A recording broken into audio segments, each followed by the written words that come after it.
the second thing was like, if you can figure out people and you can make people like you, and not in like a conniving way or trying to like, get over on people, but if like people like you, you treat them well, they treat you well, like your life is just so much simpler, so much easier. You can pretty much do whatever the hell you want if you can figure out people. Welcome to another episode of the Levity Floatcast. Today we sit down with Chris Passaro of Cowden Creek Realty. So let's sit back, relax, and floatcast. Man, where do we start with you? I feel like you have such a diverse background and so interesting that I guess let's start from the very beginning. Growing up in a house full of entrepreneurs, of restaurateurs. Yeah, so when I was growing up young, like my mom and dad were never married. Stayed with my mom most of the time, and fast forward a little bit, my family's in the restaurant business now, but before they had their own place, my mom always, either ran kitchens and bars at different places. When I was young and can kind of remember, she ran the bar at the racetrack at Ladbrokes in Harmarville. Some people might remember it. I don't know if it's still there or not. But whenever, she couldn't find a babysitter, I was 8, 9, 10 years old. Yeah. I would go hang out there with her. And this is a time when like all the old, I guess you could call them like gangsters that were like in their 80s were like still around, still alive, still doing their thing, like with, their gambling and stuff. So I would just bounce around from table to table. They would, here's $10, here's $5, whatever. It was like that thing where old guys love to give kids money. Like I was 9 years old and I would leave with like $50. I thought I was rich. $50 when you're 10's a lot of money. You were, yeah. Yeah. So it was just that. That's a real interesting time for a young person in an environment. What's something, looking back now as a successful adult, what are some lessons that you took from your time there around those people? Well, I appreciate you calling me successful. I don't look at myself as being that way, but I think I'm still trying to figure it out. I don't know if I'm an adult yet. I haven't decided. But yeah, I think it's always just like you don't have to necessarily follow the path that everyone tells you have to. Like I have so many friends that went the college route and because they thought they had to and thought that was the only way to do it. And from the get-go, my mom was always just like, listen, you don't have to go to college. You don't have to do it. You don't have to do anything, but you got to do something. You ain't going to just sit around and just, mooch off of us or just, yeah. So she was like, we know you're smart. We know you can figure shit out if you want to. And it might not be the route to go get a college degree and get a job because, she went to college to be a teacher for a while.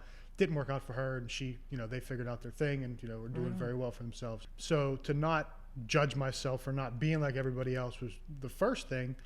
And the second thing was like, if you can figure out people and you can make people like you and not in like a conniving way or trying to like, get over on people. But if like people like you, you treat them well, they treat you well, like your life is just so much simpler, so much easier. You can pretty much do whatever the hell you want if you can figure out people. I kind of look at it like I'm still just playing life by ear. When did that happen for you?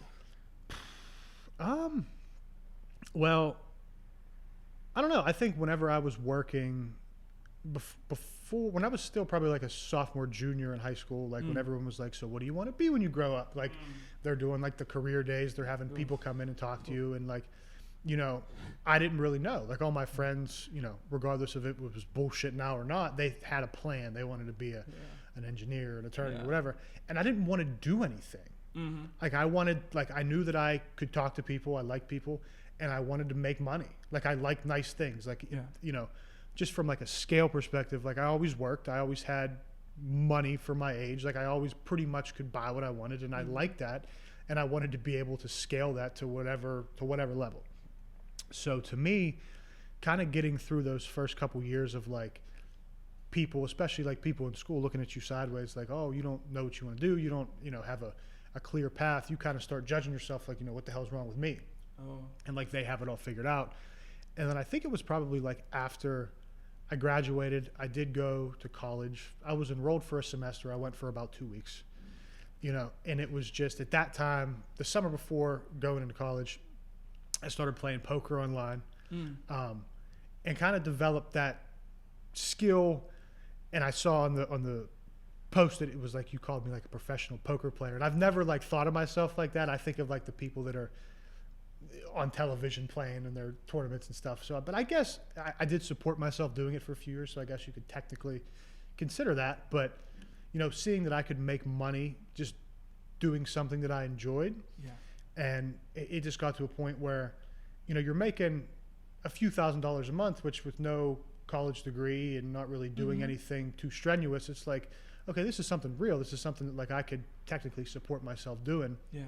And I remember that it was like my second week in classes, and I was in the back of the room. It was like some bullshit class. Like I was like a business major on paper. Yeah. And they make you take all these electives. And it was like, and not to offend anybody, but like the class was like literature of minority women. And I was just like, this is great for someone that's into literature and whatever, Sure. but what the hell am I doing this for? Like, why am I spending money to take this? Like, what am I doing this for? Like, I have no interest in this.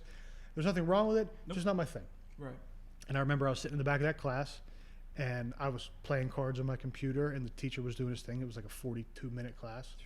And I remember that I made in that 40 whatever minutes just over $4,000 playing cards. And don't get me wrong, like I'm not trying to say that was like all the time. That like you can play for an hour, make 4 G's and cut out. Understood. But it was like I just sat back there. It was like a couple minutes before it was ending, and I was like, I made more money in the past hour than this poor professor's going to make all month. And I got up and left, and I never went back. And you know, was that the smartest way to approach that situation? Probably not, because it wasn't realistic to think like I'm going to make $4,000 an hour forever. It doesn't work like that. Sure. But I think if that wouldn't have happened, and I wouldn't have just been like, screw this, I'm going to figure something else out. You know, I might have did what a lot of my friends did, which was to last through 4 years of college or 6 years of college, go into however much debt, because I mean, I didn't have anybody paying for my school. It was either coming out of pocket or student loans or whatever. And there's a good chance I would have stayed that course and got some bullshit degree and been 50, 60, however much $1,000 in debt, and then ended up at the same spot anyway, because I just, you know, sooner rather than later, I realized that I couldn't really have anybody tell me what to do. I couldn't have a boss. So it was like, I would have realized that at a point, maybe after I got a degree, got into the workforce, quote unquote, and then been like, shit, I just wasted, you know, 3.5 years from what I could have. I'm in all this debt, and now I got to work backwards from that. So that's kind of making jumping on a decision maybe I shouldn't have, turned out better than not long term, looking back at it. It sounds like talk. I wanna relax, put my mind at ease. Good friends and good vibes, now that's all I need. When life hurts, come down and float in levity. Let your problems wash away into serenity. Whoa.